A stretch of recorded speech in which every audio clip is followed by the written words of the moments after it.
তথাকথিত গো সুৰক্ষা বিধেয়কখন আইনলৈ ৰূপান্তৰ হোৱাৰ পিছত ধিং সমষ্টিৰ ইউডিএফৰ সন্মানীয় বিধায়ক আমিনুল ইছলাম সাহাবে গাহৰিও বন্ধ কৰিব লাগে বুলি দাবী উত্থাপন কৰিছে।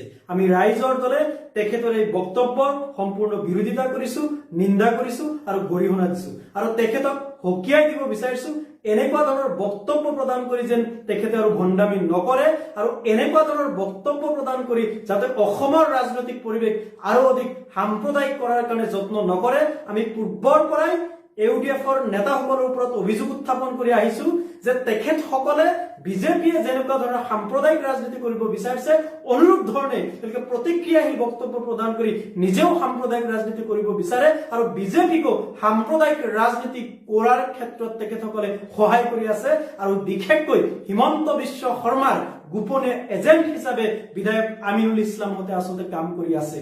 আমি তেখেতক কৈ দিব বিচাৰিছো আপোনালোকে তথাকথিত গো সুৰক্ষা বিধেয়কৰ বিৰুদ্ধে আন্তৰিকতাৰে শক্তিশালীভাৱে আৰু যুক্তিপূৰ্ণভাৱে প্ৰতিবাদ কৰিব নোৱাৰিলে বা নকৰিলে আৰু হেয়া নকৰি এতিয়া গৰু বন্ধ হৈছে গাহৰিও বন্ধ হ'ব লাগে বুলি ধৰণৰ অদ্ভুত ধৰণৰ দাবী উত্থাপন কৰি আপোনালোকে আচলতে ভণ্ডামি আৰম্ভ কৰিছে। গতিকে এই ধৰণৰ ভণ্ডামি যাতে আপোনালোকে নকৰে, অসমৰ ৰাজনৈতিক পৰিৱেশ যাতে আৰু অধিক সাম্প্ৰদায়িক কৰি নুতুলে তাৰ কাৰণে আপোনালোকক হকিয়াই দিছো।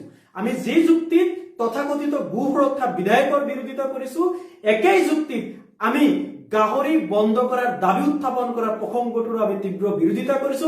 যেনেকৈ তথাকথিত গো সুৰক্ষা বিধেয়কখন দেশৰ সংবিধান বিৰোধী সাম্প্ৰদায়িক আছিলে, সংবিধানে প্ৰদান কৰা আমাৰ মৌলিক অধিকাৰৰ পৰিপন্থী আছিলে আৰু লগতে কৃষি আৰু গ্ৰামীণ অৰ্থনীতি ধ্বংস কৰিব পৰা এটা বিধেয়ক আছিলে। সেয়া আইনলৈ ৰূপান্তৰিত হল দুৰ্ভাগ্যজনকভাৱে।